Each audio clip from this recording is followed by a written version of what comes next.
আমার ছোট্ট ভাগ্নি সেদিন কথায় বলে ফেলেছিল যে টাকা পয়সা থাকলে নাকি আল্লাহর কাছেও ভালো হওয়া যায়।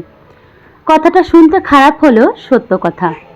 মধ্যবিত্ত ফ্যামিলি, আঙুলের কর গুনতে গুনতে সময় যে কখন যায় তসবিটা কখন ধরবো বলেন তো। আসসালামু আলাইকুম, আমি তন্নি, কথা বলছি চট্টগ্রাম থেকে। আমন্ত্রণ জানাচ্ছি নতুন আরও একটি ভিডিও দেখার। মেয়েটাকে নতুন স্কুলে দিলাম আর তার টিফিনের সরঞ্জাম গোছাতে আমি চলে গিয়েছিলাম আজকে সুপার শপে তার স্কুল শেষে। তো টাকা তো গুনেই নিয়ে গিয়েছিলাম প্রয়োজনীয় যে জিনিসগুলো কিনতে হবে এটার জন্য। তবে আমার মেয়েটা যেই ধরে বসেছে, দেখেন এই জেলিটা, এটা হচ্ছে কমলালেবুর একটা জেলি, এটা হচ্ছে বাহিরের দেশের। এর মধ্যে আস্ত কমলা দেয়া, খেয়াল করলে দেখতে পারবেন। তো এই জেলিটার দামই ছিল প্রায় 550 টাকা। জেলি নর্মাল যেটা 150 টাকা দাম ওইটাই আমরা খাই, তবে এই জেলিটা 550 টাকা দিয়ে নেওয়ার ফলে আমার আসলে যা দরকার ছিল সেই জিনিসগুলো অল্প করে আনতে পেরেছি। ওই যে বললাম মধ্যবিত্ত ফ্যামিলি, হিসাব করে চলতে হয়, কর গুনতে গুনতে তসবিটা আর কখন গুনবো বলেন তো।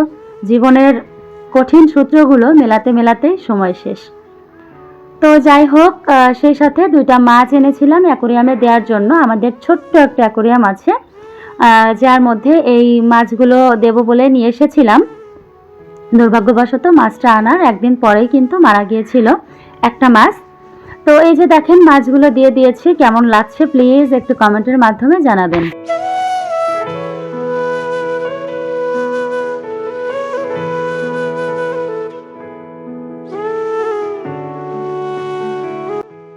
হাজবেন্ড প্রায় 3-4 দিন বাসায় ছিল না, মিটিংয়ের উদ্দেশ্যে ঢাকায় গিয়েছিল। আর আজকে প্রায় রাত 4টা বাজে এসে দরজায় নক করছিল, মানে এসে পৌঁছেছিল রাত 4টে বাজে। আর আমি ঘুমিয়েছিলাম প্রায় রাত 2:30টার দিকে। মাত্র 1.5 ঘন্টা ঘুমিয়ে সকালে ঘুম থেকে উঠে গেলাম। মেয়ে আর তার বাবারা ঘুমোচ্ছে, এদিকে আমি একটু মেথি পানি করে নিলাম আর সাথে একটু কাঠবাদাম আর কিশমিশটা ভিজিয়ে রেখেছি। আসলে সারাদিনে অনেক বেশি এনার্জি লস হয়, সেই সাথে তো আমার বাচ্চা ব্রেস্ট ফিডিং করে, এখন তো বাবুকে স্কুলে দিয়েছি, আরও বেশি প্যারা, সিজারিয়ান বেবি। তো সব কিছু মিলিয়ে আসলে আমি তো সবসময় ডেঞ্জার জোনে থাকি। চেষ্টা করি সাধ্যের মধ্যে টুকটাক যা পুষ্টিকর খাবার কেনা যায় সেগুলো কিনে নিজেকে একটু দেওয়ার, যাতে করে অন্তত একটু মানে ভালো থাকি। কারণ আমি যদি অসুস্থ হই, আমার সংসার অথবা আমার বাচ্চা দেখার জন্য কেউ নেই। হাজব্যান্ডের তো চাকরি করতে হয়, তারপরেও আমার হাজব্যান্ড আলহামদুলিল্লাহ অনেকটাই হচ্ছে সাপোর্টিভ। তো ওনাকে বলেছিলাম যে আপনি বাচ্চাদেরকে নিয়ে শুয়ে পড়েন, আর আমি প্রায় আধা ঘন্টা আমার হাজব্যান্ডের সাথে শুয়েছিলাম। শুয়ে টুকটাক কথাবার্তা বলে তারপরে আমি হচ্ছে উঠে আবার সংসারের কাজকর্ম শুরু করে দিয়েছি। তো দেখেন অফ ক্যামেরাতে টুকটাক কিছু কাজ আমি করেছি। এর মধ্যে হাত মুখ ধোয়া শেষে নিজেকে ফ্রেশ করে সকালের পানীয়গুলো খেয়ে এখন হচ্ছে রান্নাঘরে চলে আসলাম। ভাবলাম যে রান্নাটা করে রাখি, ওনাকে আবার বের হতে হবে, কারণ ওনার যেই মানে যাদের সাথে মিটিং করেছে বড় স্যারদের সাথে, তারা আবার চট্টগ্রামে এসেছিল। তো ওনাকে তো তাদের সাথে হচ্ছে আবারও কাজে বের হতে হবে। আমি বাবুকে নিয়ে চলে যাব স্কুলে, আমার সাথে আর কথা হবে না। তো ভাবলাম যে একটু ডিমের তরকারি রান্না করে যাই, কারণ 2-3 দিন না থাকার কারণে বাসাতে তেমন কোনো বাজারও ছিল না। সত্যি কথা বলতে আমার খুব মাছের তরকারি দিয়ে ভাত খেতে ইচ্ছা করছিল, কিন্তু বাসায় কোনো বাজার ছিল না, তেমন একটা ঘরে টাকাও ছিল না বাচ্চাদেরকে নিয়ে যে বের হয়ে যাব। আসলে অনেকটা কষ্ট হয়ে যায় 2টা বাচ্চাকে নিয়ে বাজার করা, তাও আবার মাছের বাজার, এটা খুব বেশি ডিফিকাল্ট, তাই আর বেরও হয়নি। ভর্তা ভাজি দিয়ে চলছিলাম। এই তো আমার হাজব্যান্ড চলে এসেছে, ইনশাল্লাহ আজকে মনে হয় বাজার করতে পারবে না, কালকে করবে। তো এই জন্য আজকে ডিম রান্না করলাম। আসলে আমি ঝামেলাতে না পড়লে খুব একটা ডিম রান্না করি না, কারণ আমারও ভালো লাগে না আর আমার হাজব্যান্ড তো আসলে পছন্দই করে না।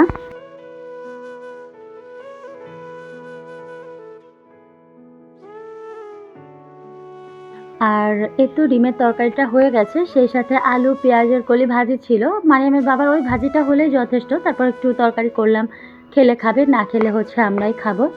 আর এই ওভেন র্যাকটাতে এত পরিমাণে ধুলা পড়ে, এগুলাতে মনে হয় একটু বেশি ধুলা পড়ে তাই না? যাদের আছে তারা তো জানেন। ভাবলাম যে এগুলা একটু গোছগাছ করে সুন্দর করে গুছিয়ে রাখি। আসলে যারা মানে শ্বশুরবাড়িতে থাকে, অর্থাৎ গ্রামের দিকে থাকে, তারা মনে করে যে বাসাবাড়িতে যারা থাকে তারা মনে হয় শুধু খায় আর ঘুমায়। বিশ্বাস করেন আপনাদের কাজের একটা ভাব আছে, বাট আমাদের কাজের না কোনো ভাবও নেই, ভঙ্গিও নেই। এক কাজ 100 বার করে করে করা লাগে। আর আমার মতো ছোট বাচ্চা যার আছে তার তো রেহাই নেই, কারণ আমার বাচ্চারা এত এলোমেলো করে, কি আর বলবো আপনাদের সাথে। ভিডিওটা কিন্তু একদমই শেষ পর্যায়ে। আসলে একটা বিষয় নিয়ে আজকে মন মানসিকতা ভালো ছিল না, খুবই ডিপ্রেশনে ছিলাম। এইজন্য হচ্ছে টুকটাক কিছু কথা বলে ভিডিওটা শেষ করে দিচ্ছি।